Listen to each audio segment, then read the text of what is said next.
Welcome to Tent Talk, the podcast with Nancy McCready, where we talk about life under the big tent of God's presence and the provoking process of discipleship. Here we go. Hey everybody, welcome to Tent Talk. This is Nancy McCready. Today is Courage of Conviction 3.0. Take a listen, lean in, and realize that it is very important that we not be status quo people and that we stay and continue on into our telos, our determined end, and that we go in the acceleration, the velocity of that, so that we don't get stuck and just think our favor was given to us for our own comfort and satisfaction. So take hold of today's episode. I also want to give a great big thanks to our financial partners here at NMM, because remember, Tent Talk is the podcast of Nancy McCready Ministries. And I want to thank our individual partners, Beryl S., Kathy Lee B., Rebecca K., and one of our corporate partners, Christian City Fellowship, here in Texas. Thank you so much, everyone. Lean in, take a listen. All right, Courage of Conviction 3.0. I don't think this will be the last in this series of conversations. I think it may go on just for a bit because there's so much that's unfolding, isn't there? Just even in our everyday life. Have you noticed the acceleration of events, of things that you might once have thought there is no way that these kinds of things could be happening? Do you ever feel that your eyes are playing tricks on you? Your ears are not exactly perceiving what's really happening? Do you feel that your senses are being somewhat disoriented? Do you feel overwhelmed, frustrated, incensed, inflamed? Do you feel flatlined? It can take you so many different places when things are happening so quickly. Well, this is a part of the context of why we must live in the conviction of that which is real and true, and we must be stable in unstable times. We must understand, just like Jesus did, we must understand the hour in which we live. We must understand who caused us to be born at this time and then born again in such a way, developed in such a way that we are dovetailing with and converging with cultural events, life events, national, international events, decisions, and you begin to look up and realize, I think I was born for such a time as this. And as Esther was provoked by Mordecai, remember, Esther not going to be doing anything without Mordecai provoking her and reminding her, hey, the reason that you are where you are at this moment, don't forget why you are in the palace. Don't forget why you were chosen. Don't think that because you're there that you're going to be excluded from the destiny of your people. Speak, get ready, do what you were put there to do, because the famous lines of, for such a time as this that you came into the kingdom, was a rebuke. I mean, it was a wake-up call from Mordecai to Esther. And yes, she did respond. Yes, she did fast for 3 days. Yes, she did speak and use the strategy that God gave her. And yes, she did put a doorstop in the door closing on her nation, her people. Yes, all of that happened, but think about everything that had been put in place for her to be able to do that. And Mordecai was ringing the bell and saying, don't you miss this in your place of comfort, in your place of favor, in the place of your assignment. Do not settle down. Do not be quiet. Do not think you'll be excluded. Yes, because for such a time as this, you have come, right? You have been placed by God. Right? So this is a part of, as we left off in our last episode, that we don't want to shrink away from our oneness with the Father, my friends. This is the way we were meant to live, and it's the only way to function in this time. Because we are not called to be status quo people. Esther was not there to maintain her queendom, right? She was not there just to carry on in her beauty. She had been placed there for a very specific aim and a specific reason. And of all those who knew this, it was Jesus.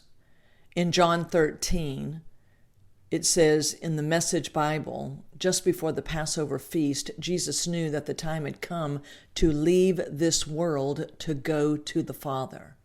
Having loved his dear companions, he continued to love them right to the end. Oh, my friends, this is so powerful. It is one thing to have loved, but shall we continue on to love them right to the end, to continue to remain, to abide? I love the detail of the Bible. Then it says, it was supper time. Oh, I love it. I love this, right? The ebb and flow of everyday life. Here he is. He's going to the Father, and he knows that his time is coming. His telosity, his acceleration towards his aim and his goal. Having loved his companions, he continued to love them right to the end. The courage of his conviction, he knew it was not time to relax his grip. It would continue in strength and in focus and in devotion to the Father right up until the end. And then it says, it was supper time. The devil by now had Judas, son of Simon the Iscariot, firmly in his grip, all set for the betrayal. Now catch this. If you're going to live in the courage of your conviction, my friends, listen to this. Jesus knew that the Father had put him in complete charge of everything. He knew that he came from God and was on his way back to God. So he got up from the supper table, set aside his robe, and put on an apron.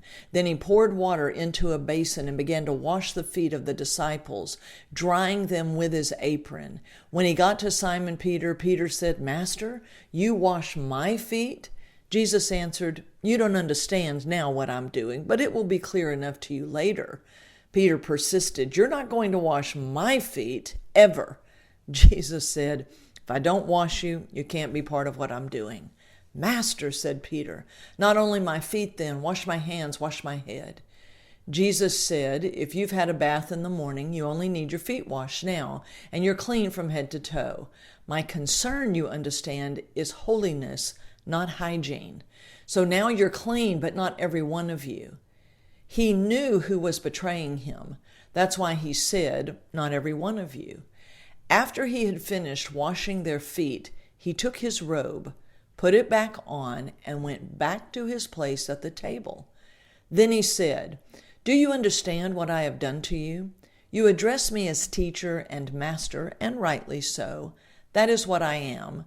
So if I, the master and teacher, washed your feet, you must now wash each other's feet. I've laid down a pattern for you. What I've done, you do. I'm only pointing out the obvious. A servant is not ranked above his master. An employee doesn't give orders to the employer. If you understand what I'm telling you, act like it and live a blessed life.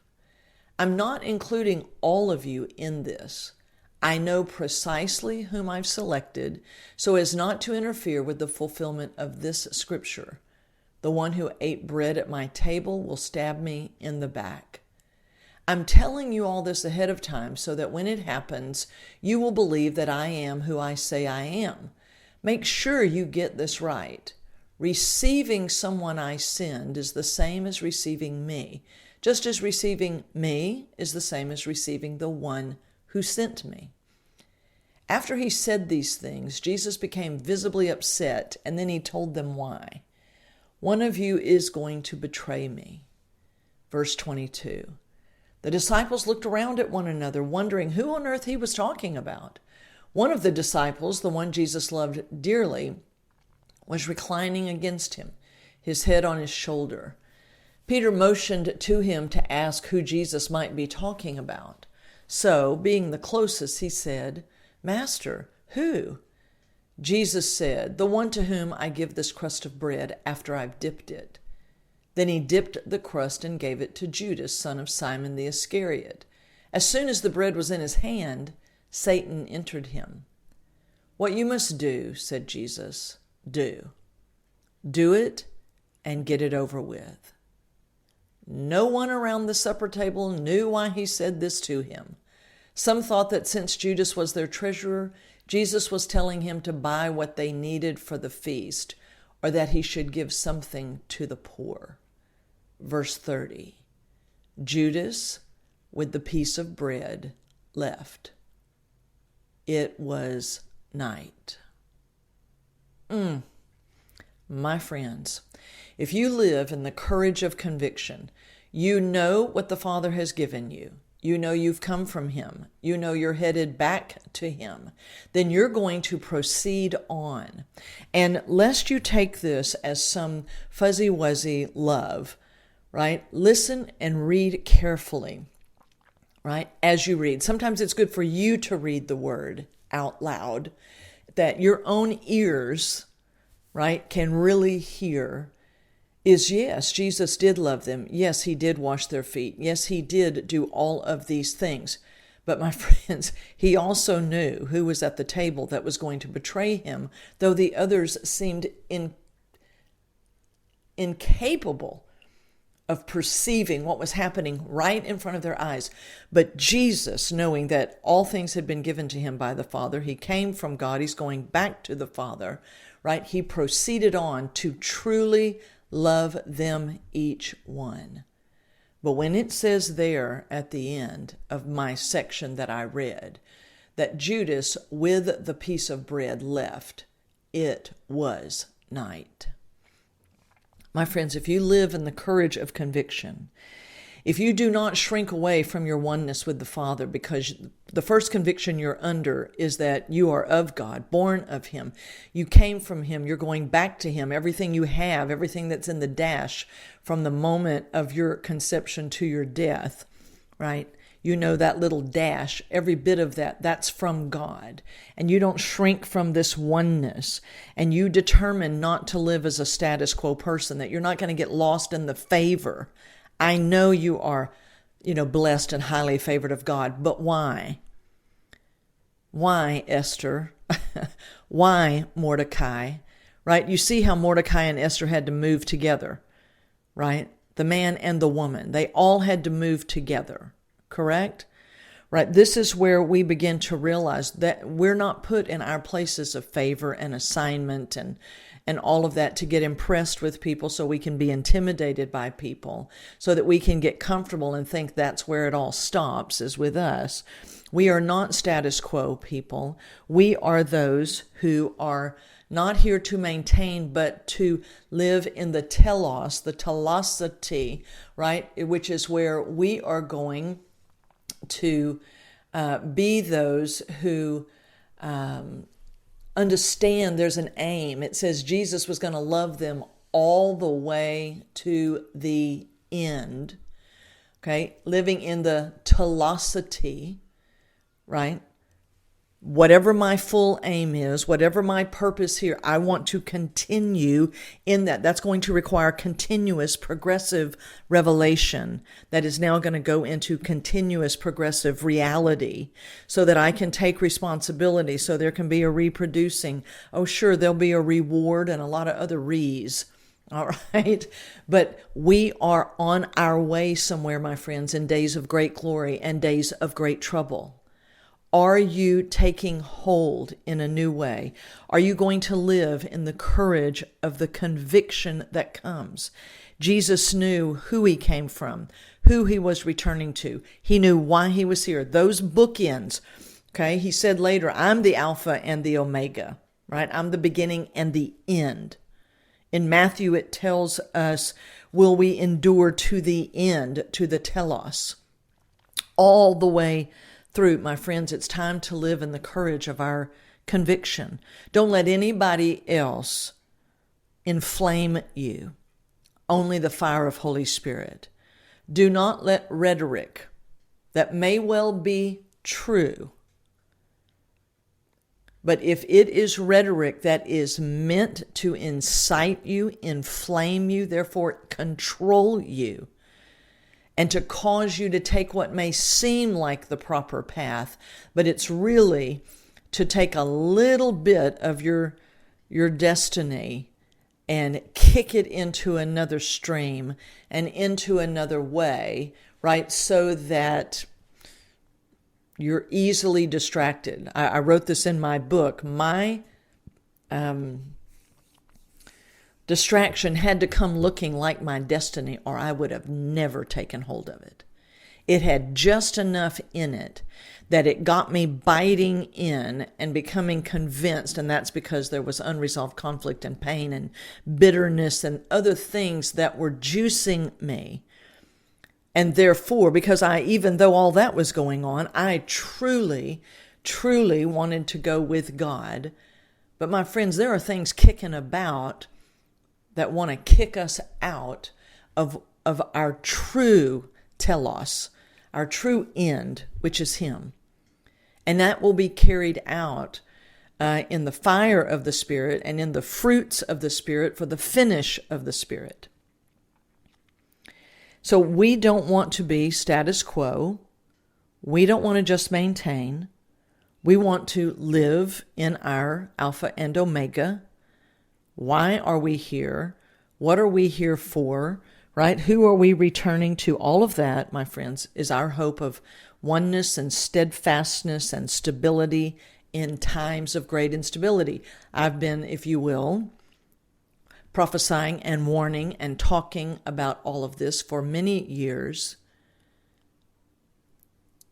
and preparing people to live in their oneness, not to be a pawn in someone else's hands, my friends. Your purpose still exists, but you don't want to miss it by leaving a gaping hole in your preparation. Are we going to live in the courage of our conviction?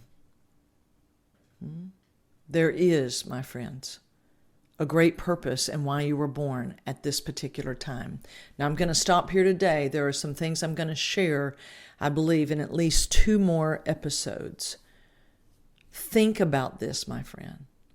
Think about these things as you watch what's happening.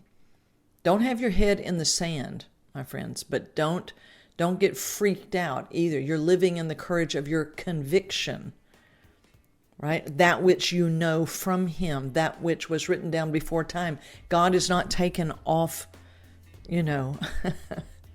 off course by these things, my friends. All right, so let's stay steady with Him so that we can live in the courage of conviction. Don't miss, my friends. Don't miss the whole purpose of why He has you living in this day and hour, nor all the days and hours to come.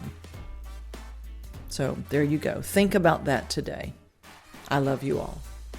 For more information on Nancy, please visit nancymccready.com or follow her on social media at NB McCready.